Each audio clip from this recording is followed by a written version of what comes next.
This video is a demonstration of the static stretching protocol for the external rotators of the hip as well as the lateral stabilizers.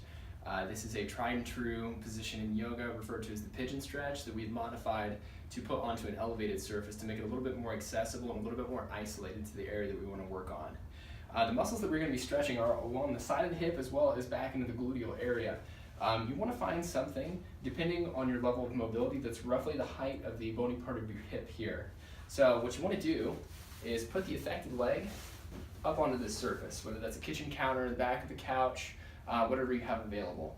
It's important that your shin lays flat on the surface that's underneath you. If you're not able to get it flat, it's okay to take your ankle off of it to gain a little bit more mobility to access this area of the hip.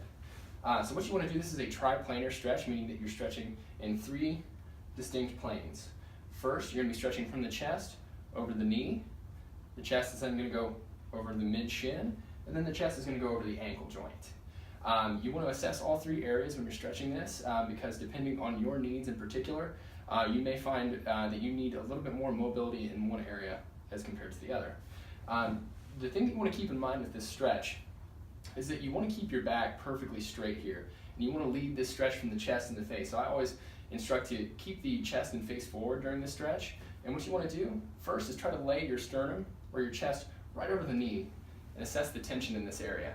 You want to, again, keep the back straight, stretching forward from the chest, and you can support yourself on whatever surface you're on until you find that barrier where you tend to hit some trouble. You're going to want to hold this position for anywhere from 45 seconds to a minute and then back off. Again, you want to go through and assess each plane. So looking at it from a different angle, if I was to stretch this leg, I would first go chest over the knee, then I would go chest straight over mid-shin, and then I would go chest over ankle. Depending on your needs, you may need more static stretching in one area or another, but this is when you want to hold for about 45 seconds to 1 minute.